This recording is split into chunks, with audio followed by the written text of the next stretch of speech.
നിർണായകമായ 48 മണിക്കൂറിലേക്കാണ്, ആ സൂചി മുനയിലേക്കാണ് രാജ്യം ഉറ്റുനോക്കുന്നത്. ഇങ്ങനെ ഉറ്റുനോക്കുമ്പോൾ എല്ലാത്തിനും കളമൊരുക്കിയ മധ്യപ്രദേശ് തന്നെയാണ് എന്തും സംഭവിക്കും എന്നതിനുള്ള ഉത്തരവും നൽകുക. കാര്യങ്ങളൊക്കെ ഏകദേശ ധാരണയായി മുന്നേറുമ്പോൾ കമൽനാഥിന്റെ മകൻ നകുൽനാഥ് തന്റെ ഔദ്യോഗിക പേജുകളിൽ നിന്ന് കോൺഗ്രസിനെ വെട്ടിമാറ്റിക്കൊണ്ടുള്ള സൂചനകളും നൽകി കഴിഞ്ഞു. സത്യത്തിൽ അധികാര രാഷ്ട്രീയത്തിന്റെ ഭ്രമം മൂത്ത് കമൽനാഥ് BJP-യിലേക്ക് ചേക്കേറാൻ ഒരുങ്ങുമ്പോൾ നിർണായകമായ 48 മണിക്കൂറുകളിലേക്ക്, ആ സൂചി മുനയിലേക്ക് രാജ്യം ഉറ്റുനോക്കുമ്പോൾ എല്ലാത്തിനും കളമൊരുക്കിയ മധ്യപ്രദേശ് തന്നെയാണ് എന്തും സംഭവിക്കുമെന്നതിനുള്ള ഉത്തരവും നൽകുക. കാര്യങ്ങളൊക്കെ ഏകദേശം ധാരണയായി മുന്നേറുമ്പോൾ കമൽനാഥിന്റെ മകൻ നകുൽനാഥ് തന്റെ ഔദ്യോഗിക പേജുകളിൽ നിന്ന് കോൺഗ്രസിനെ വെട്ടിമാറ്റിക്കൊണ്ടുള്ള സൂചനകളും നൽകി കഴിഞ്ഞു. സത്യത്തിൽ അധികാര രാഷ്ട്രീയത്തിന്റെ ഭ്രമം മൂത്ത് കമൽനാഥ് BJP-യിലേക്ക് ചേക്കാറാൻ ഒരുങ്ങുമ്പോൾ കൂട്ടുപിടിക്കുന്നതോ രാമനെയും.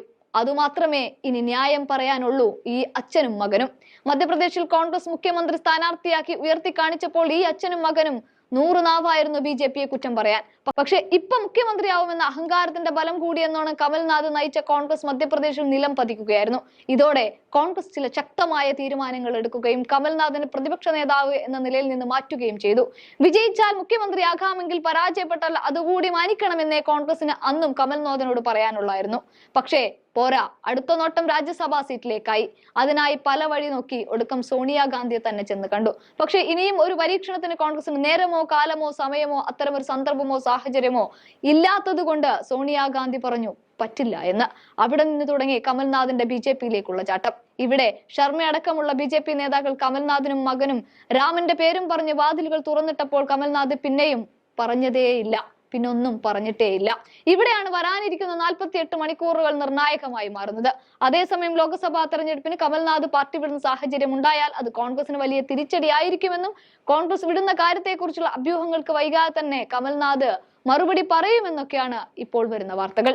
ഇന്ദിരാഗാന്ധിയുടെ കാലഘട്ടത്തിലുള്ള നേതാക്കളിൽ ഇപ്പോഴും ജീവിച്ചിരിക്കുന്ന ചുരുക്കം ചില കോൺഗ്രസ് നേതാക്കളിൽ ഒരാളാണ് കമൽനാഥ്.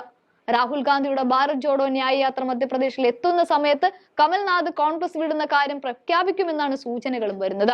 രാജ്യസഭാ തെരഞ്ഞെടുപ്പിലേക്കുള്ള സ്ഥാനാർത്ഥിയായി ഗോളിയോർ ചമ്പൽ മേഖലയിൽ നിന്നുള്ള നേതാവ് അശോക് സിംഗിനെ പ്രഖ്യാപിച്ചതാണ് കമൽനാഥിന്റെ അതൃപ്തിക്ക് കാരണമെന്നും പറയുന്നുണ്ട്.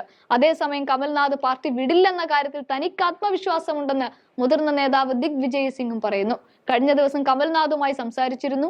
അദ്ദേഹം ചിദ്വാരയിൽ ഉണ്ടായിരുന്നു എന്നും നെഹ്റു ഗാന്ധി കുടുംബത്തിനൊപ്പമാണ് എന്നും രാഷ്ട്രീയ പ്രവർത്തനം ആരംഭിച്ചത് എന്നും ഒക്കെയാണ് പറയുന്നത്. അങ്ങനെയുള്ള ഒരാൾ ഇന്ദിരയുടെ കുടുംബത്തെ വിട്ട് പോകുന്നത് എങ്ങനെയെന്നുമാണ് ദിഗ്വിജയ് സിംഗ് ചോദിക്കുന്നത്. ഇത്തരത്തിൽ പോകും പോകില്ല എന്ന നിലയിൽ കാര്യങ്ങൾ നീങ്ങുന്നതിനിടക്കാണ് നകുൽനാഥ് കോൺഗ്രസ് എന്നത് വെട്ടിമാറ്റി മറ്റൊരു ട്വിസ്റ്റ് കൂടി നൽകുന്നത്.